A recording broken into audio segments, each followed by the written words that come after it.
नमस्कार। आज आम कथा हवा एमती गोटे रोग विषय जहाँ नहीं विशेष भाव में आलोचना हुए ना सेटा हूँ कुष्ठ रोग बा लेप्रोसी। लेप्रोसी प्रकृति में कौन? कुष्ठ रोग बा लेप्रोसी हूँ गोटे वायुवाहित जीवाणुजनित संक्रामक रोग। यह हानसेन डिजीज कह जाए। यही जो जीवाणु जी कराए कुष्ठ रोग ता ना हूँ माइकोबैक्टीरियम लेप्राए। यह किपरि व्यापे? जो व्यक्ति कुष्ठ रोग रे आक्रांत थिबे किंतु चिकित्सित हो नथिबे से भले व्यक्तिंकर काशिबा और छिंकिबा द्वारा यह जीवाणु वायुमंडल को आसे।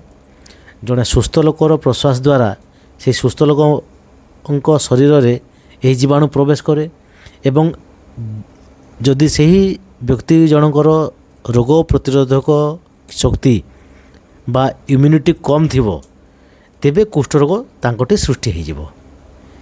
ए जो कुष्ठ रोग सृष्टि करथुवा जीवाणु प्रवेश करिबा एवं कुष्ठ रोगर लक्षण परिप्रकाश हेबार जो समय सीमा सेटा हाराहारी 5 ରୁ 7 वर्ष। कुष्ठ रोग केते प्रकार रो? कुष्ठ रोग होउची साधारणतः 2 प्रकार रो। गोटे हला स्वल्प जीवाणुग्रस्त बा पसिबेसिलारी एवं बहु जीवाणुग्रस्त बा मल्टीबेसिलारी।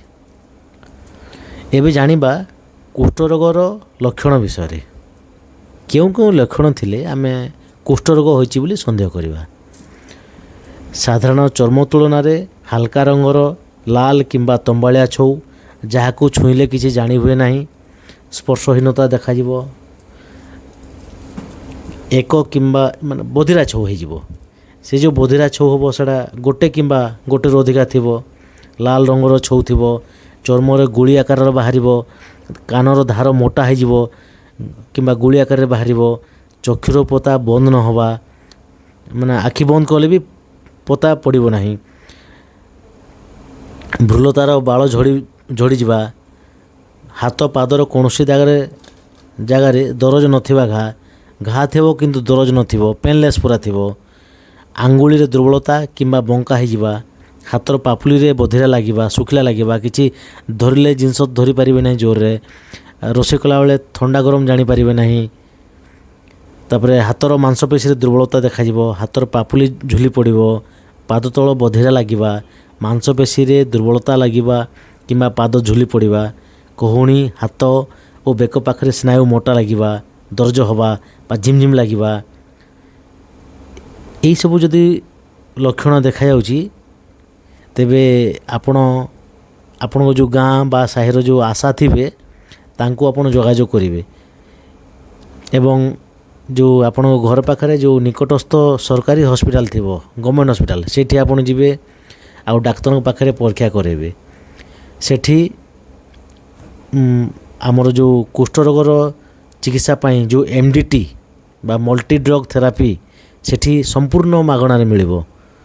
कोन एमडीटी पाई कोनोसी देय देवाको पड़िबो नाही। एमडीटी जोटा आमे जानिबा जे मल्टी ड्रग थेरापी सेथिरे 3टी औषध थाए। गोटेला डाप्सन आ गोटेला क्लोफाजिमाइन आ होला रिफाम्पिसिन। ए 3टा औषध एमडीटी रे थाए। जदि चिकित्सा शीघ्र न करा जिवो एमडीटी शीघ्र आरंभ न करेंगे ताहले स्नायु नष्ट हो जिवो मांसपेशी दुर्बल हेबो जद्वारा अंग प्रत्यंग रे विकलांग अंग प्रत्यंग पूरा विकलांग हो जिवो।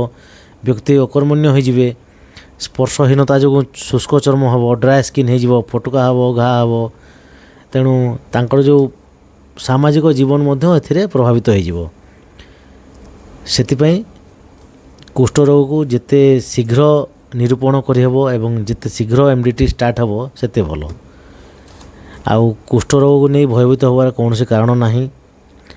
एबे जो एमडीटी आरंभ एमडीटी द्वारा कुष्ठ रोग संपूर्ण आरोग्य साध्य।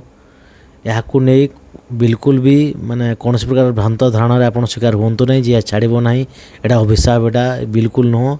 एटा संपूर्ण चिकित्सा साध्य। मु पुणी आउ थे कहूँ यहाँ नहीं भयभीत हुंतु नहीं। निजे सचेतन हुंतु ଏବଂ ଆପଣଙ୍କର ଆଖପାଖ ନିଜର ସମାଜକୁ ସଚେତନ କରନ୍ତୁ ଏବଂ ଆମ ସମାଜକୁ ଗୋଟେ କୁଷ୍ଠମୁକ୍ତ ସମାଜ ଗଠନରେ ସହାୟକ ହୁଅନ୍ତୁ। ଯଦି ଆମ ଭିଡ଼ିଓଟି ଆପଣଙ୍କୁ ଭଲ ଲାଗୁଛି ତେବେ ଆପଣ ଲାଇକ୍ କରିଦିଅନ୍ତୁ ଏବଂ ସ୍ୱାସ୍ଥ୍ୟସର ଚ୍ୟାନେଲକୁ ସବସ୍କ୍ରାଇବ୍ କରିଦିଅନ୍ତୁ। ଧନ୍ୟବାଦ, ନମସ୍କାର।